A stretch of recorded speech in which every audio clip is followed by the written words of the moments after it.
दोस्तों, कोर्ट के द्वारा जब कोई डिसीजन आता है, कोई फैसला आता है तो उसे अंतिम रूप से लागू नहीं मान लिया जाता है। उस पर रिव्यू पिटीशन, इसके अलावा कुछ और भी याचिकाएं जिसको प्रति याचिका कहते हैं, ये चीज़ें की जा सकती हैं। हाल ही में बीएड वर्सेस बीटीसी मैटर पर सुप्रीम कोर्ट का जो आदेश आया है, बहुत सारे अभ्यर्थी जो कि बीएड के आधार पर बीपीएससी की जो शिक्षक भर्ती हो रही है उसमें आवेदन किए हैं। उसके लिए एडमिट कार्ड भी जारी हो चुके हैं और एडमिट कार्ड जारी होने के पश्चात जो अभ्यर्थी हैं वो इस संशय में पड़ गए हैं कि उन्होंने तो बीएड किया हुआ है और बीएड वाले जो हैं वो प्राइमरी से बाहर हो चुके हैं, तो क्या बिहार की जो शिक्षक भर्ती हो रही है परीक्षा में उन्हें शामिल होना चाहिए या नहीं होना चाहिए। तो यहाँ पर बीपीएससी के जो सक्षम अधिकारी हैं उनकी ओर से जो बयान आया है वो चीज़ें आज काफ़ी अहम हैं। न्यूज़पेपर में जो पटना संस्करण है वहाँ पर आप देखेंगे तो एक खबर आज यहाँ पर छपी हुई है।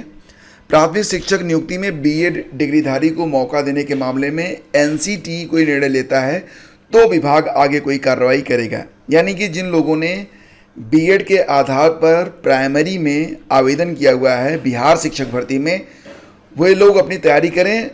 आयोग ने उनके लिए कोई दिशा निर्देश जारी नहीं किए हैं।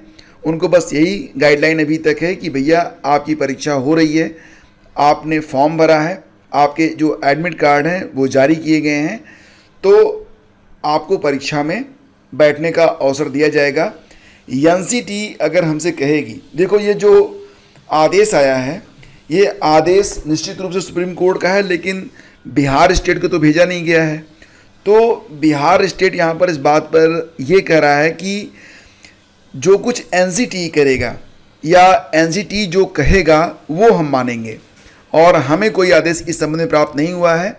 इसलिए जो अभ्यर्थी बीएड के आधार पर यहाँ पर आवेदन किए हैं वे लोग अपनी तैयारी को जारी रखें। पूरी खबर को डिटेल में चेक कर लेते हैं। तो यहाँ पर राष्ट्रीय अध्यापक शिक्षा परिषद यानी कि एनसीटी के दिशा निर्देश पर तय होगी योग्यता।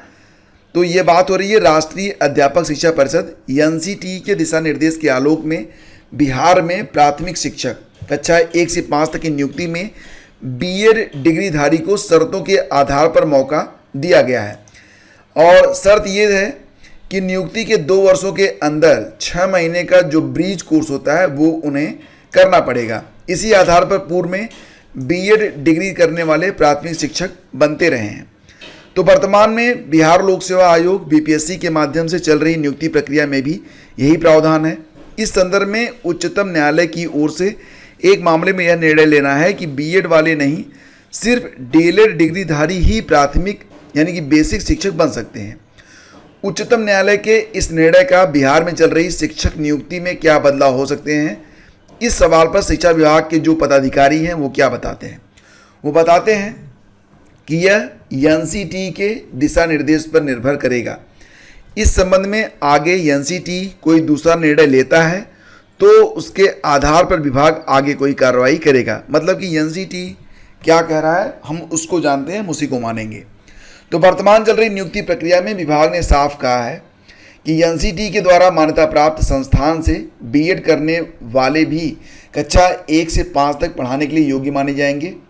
लेकिन इस प्रकार स्कूल शिक्षक के रूप में नियुक्त अभ्यर्थी को नियुक्त होने के 2 साल के भीतर एनसीटी द्वारा मान्यता प्राप्त प्राथमिक शिक्षा में 6 महीने का संवर्धन कोर्स यानी कि ब्रिज कोर्स करना आवश्यक होगा। तो संबंधित शिक्षक को इस प्रशिक्षण को पूरा करने के लिए 6 महीने का संवैतनिक अवकाश मान्य होगा। डीएलएड डिग्री के आधार पर नियुक्त प्राथमिक शिक्षकों को यह संवर्धन कोर्स नहीं करना होता है। मतलब बीएड वालों को ब्रिज कोर्स करना पड़ता है और डीएलएड वालों को यह कोर्स नहीं करना पड़ता है। तो यहाँ पर बेसिकली बात ये की जा रही है बिहार शिक्षक भर्ती के संबंध में कि बिहार शिक्षक भर्ती में फिलहाल एनसीटी की ओर से कोई गाइडलाइन बिहार राज्य को प्राप्त नहीं हुआ है। इसलिए जो बीएड वाले हैं वो प्राइमरी में अभी तक मान्य हैं, उनको बाहर नहीं किया गया है। तो बीपीएससी परीक्षा के माध्यम से अभ्यर्थियों का चयन करेगा। कुल मिला के 79,943 पदों पर नियुक्ति की जा रही है। एडमिट कार्ड जारी हो चुके हैं और ये खबर उनके लिए काफ़ी अहम है जो बीएड डिग्रीधारी हैं और वर्तमान समय में काफ़ी जो है परेशान हैं इस बात को लेकर कि आगे उनका क्या होना है और बिहार शिक्षक भर्ती में वो पार्टिसिपेट करेंगे या नहीं करेंगे। तो दोस्तों, इस खबर के बाद आपके मन से संशय निकल चुका होगा। मैं आप लोगों से बस एक बात कहूँगा कि अपनी पूरी क्षमता के साथ जो बीएड डिग्रीधारी हैं और जो अन्य अभ्यर्थी हैं वो भी परीक्षा की तैयारी करें। यहाँ पर कुछ चीज़ें आपकी किस्मत पर भी निर्भर करेंगी। आप निश्चित रूप से अपना पूरा प्रयास करें, बाकी जहाँ पर आपका बस नहीं है उसे अपने ईष्ट, अपने ईश्वर पर छोड़ दें। सब कुछ अच्छा होगा, ये अवसर है। और अगर बिहार शिक्षक भर्ती में आपको इन रखा गया है तो इसे एक आशीर्वाद मानिए और इस आशीर्वाद के साथ अपना संपूर्ण सहयोग भगवान को दीजिए। तो please do like and share. इस चैनल पर आपको सारी जानकारियाँ समय समय पर दी जा रही हैं। तो चैनल को अभी अगर आपने सब्सक्राइब नहीं किया है तो सब्सक्राइब कर लेना। Thank you so much.